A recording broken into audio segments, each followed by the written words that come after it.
Welcome back to Parenting Roadmaps, a video series providing parents with short weekly videos focused on childhood development. This is week number 4 of the preschool series. I need to start this week by being completely honest with you about my lack of knowledge when I was a new parent. I understood that tummy time was important for lifting the head and helping with crawling, but honestly, I'm not sure the part of the message that tummy time was for building core muscles got through to me. And I know I didn't make the connection that building strong and stable core muscles would be important down the road in the preschool years. You've heard the phrase that someone is strong to the core? I'm flipping that around. In today's episode, I titled Strong from the Core. Today we are going to discuss what the core is, benefits of strong core muscles for preschoolers, signs of poor core strength, and lastly, what you can do to support your preschoolers' core muscle development. What is the core?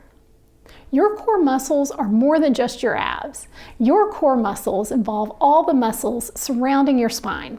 Starting from the top of your trunk, you have the muscles that support your head and keep it stable. Next comes your back and shoulder muscles holding your spine in place. Continuing down, the abs work to stabilize and support your lower back and pelvic area, and the core muscles extend down to the pelvic floor muscles and include the diaphragm as well. These muscles do many things, but most importantly for your preschoolers, the muscles help to move the trunk of the body and stabilize the body, helping to keep everything in balance. The benefits of a strong core for preschoolers. The strength of core muscles has a ripple effect. Remember the title, Strong from the Core? Stronger core muscles lead to stronger, larger muscles that help with walking on uneven surfaces, climbing stairs, running, jumping, kicking, lifting, and throwing, just to name a few. And continuing out from the core and large muscles, guess what? Stronger gross motor movements lead to stronger fine motor movements, like cutting with scissors and handwriting. To illustrate the importance of this ripple effect, picture a preschooler seated in a chair at a table, ready to do some coloring with a crayon in hand. The child who has strong core muscles will be able to steady themselves in the chair at the table without much extra support or concentration on keeping their balance. Their core is stable and provides good support for the shoulder, continuing down to the elbow, to the wrist, and onto the fingers. A child who is struggling with core strength will need additional support, typically relying on their non-riding arm or hand. Children who need additional support when seated may use their non-riding hand to support themselves on the seat of the chair, use that hand to support their head, or find support by placing a large part of their trunk on the table. They're also dividing their focus and energy between trying to keep the balance in the chair while also working on getting their fingers to move the crayon. I think you can easily see that how an unsteady base or a wobbly trunk would make it hard to control the small movements needed for coloring.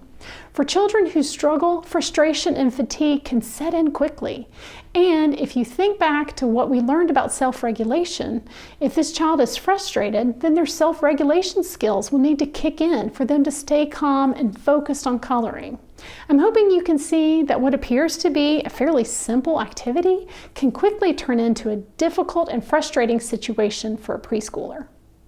Signs of weaker core strength. For kids with weaker core strength, you'll likely see poor posture, shoulders slumped over and rolled forward while sitting and standing. Poor core strength can also lead to poor balance, making jumping and climbing stairs difficult. You may find these kids seek physical support from objects around them, like furniture, walls, and perhaps they may even lean into you. Some kids with weaker core strength find W-sitting as a way to provide stability when sitting on the floor. Stay tuned because W-sitting will get its own episode in a few weeks. Children with weak core strength may struggle with making transitional moves when they go from lying down to sitting and from sitting to standing. How can you support your child's core muscle development? Physical and occupational therapists are a great resource for providing core strengthening activities, and many have already created their own YouTube videos with a ton of ideas. If you have any concerns about your child's core muscle development, always reach out to your pediatrician for guidance. That being said, no one would argue that unstructured physical activity is wonderful at building core strength in your preschooler. However, we all now know that there are times in our lives, in our communities, when getting outside and playing isn't always so simple.